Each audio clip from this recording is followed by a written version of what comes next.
This video provides an opportunity for EFL learners to practice SRES verb form in present simple tense.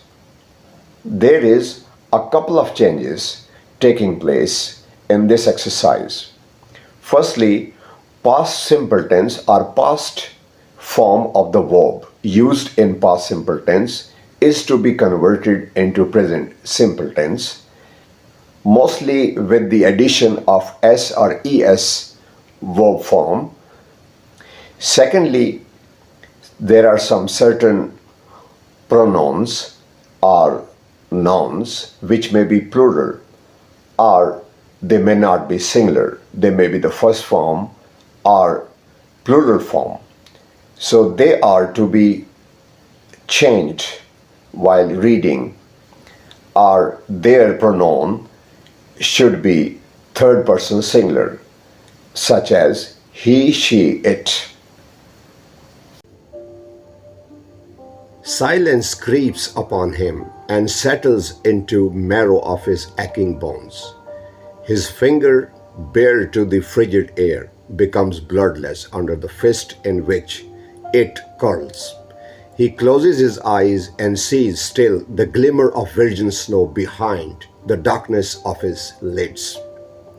He wonders, upon the reopening of his eyes, if he needs to recline against the trees before him or lie down beside it instead.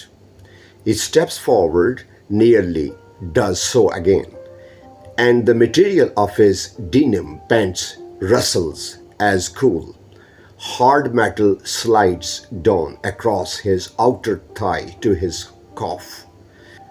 The audible thump which follows is muffled against the snow, though he feels its echo ring within his ears for minutes to come.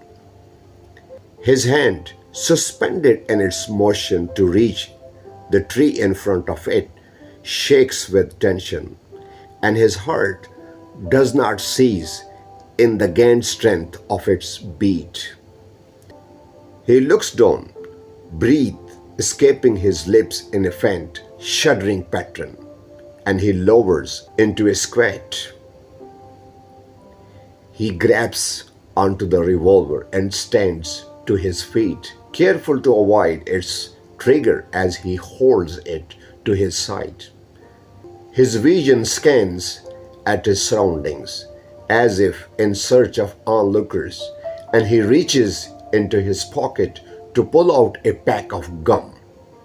It falls out of his palm and clatters against the overgrown root of a nearby tree. He curses, squatting down to retrieve it. He nudges aside the gum pack's opening with his index finger and pulls out a stick. He lifts it to his mouth and bites into the silver of gum unhidden by its wrapper. He watches as the green foil drifts away to the ground, tumbling across the snow out of sight. Artificial mint flavoring chills against his taste buds, and he shivers as the air around him becomes colder. The flight of a raven captures his eyes, and he watches it disappear into the branches of a large oak like a shadow fleeing into the open arms of death.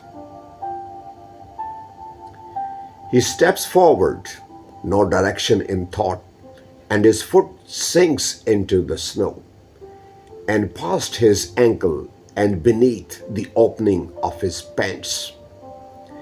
He exclaims, shaking away the coldness which now bites at his bare ankles. The action sends him backward, and he stumbles to his backside. The snow bleeds in through his clothing, and the hard metallic surface of the revolver digs at his fingers with retribution. A harsh breeze blows past his face, and he can feel the tears that he unknowingly sheds deviate leftwards from their path. A hollow, broken sound mingled with the puffing of his breath, and he purses his lips to suffocate it. The muscle around his mouth trembles at the restraint, and the vision before him blurs to gray. He runs a hand through his hair, grips at its strand until his scalp throbs. He shuts his eyes and he feels the heat of his tears against his frozen cheeks. Anguished, he grits his teeth and pulls revolver to his temple. His finger, shaking still, presses against the trigger.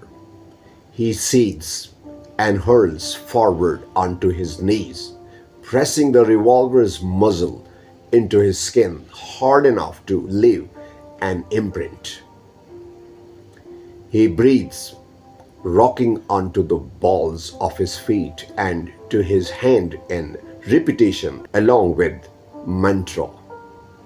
He draws back his hand, covers it with his sleeve, and plants it onto the large tree root beside him.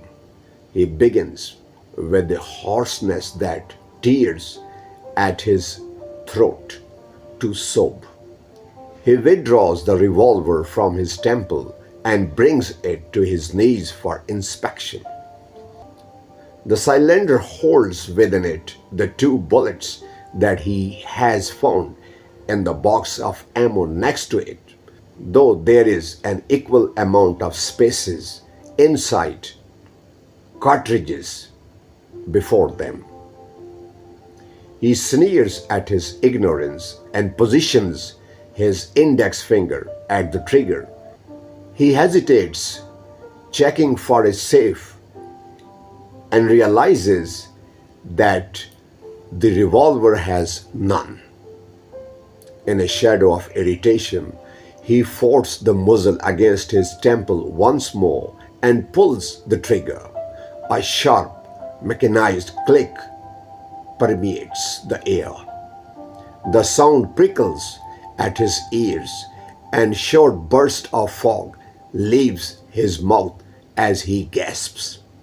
Again he starts to shake. He snivels, a clump of snot sliding down his cupid's bow into his gaping mouth. Oh shit! The tang of muskus merges with the salt of his tears, though the taste becomes diluted with saliva. He could still taste the mint gum on his tongue, and so turns his head and spat. It is in this moment that he sees the owl. Its eyes, the color of tar, glimmers to tawny brown in the light, which then seizes them. It turns its head, a robotic snapping of its neck, to settle its gaze upon him. The familiarity of its stare, of its downturned beak, and of its great speckled wings strikes him to silence. There, at the forefront of his mind, comes the decades-old recollection of the owl he has once seen as a child, perched onto a low branch during the flight of day, as though it were as natural for the bird as night. He recalls the laugh, childish and unburdened, that has left him at the sight.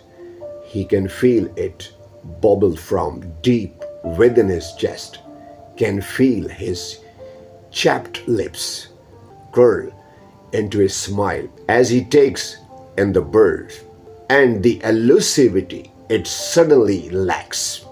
He recalls excitement and he recalls joy. There, with the muzzle of the revolver presses against him, and his dress soaks through with snow, and he remembers the happiness of his former self.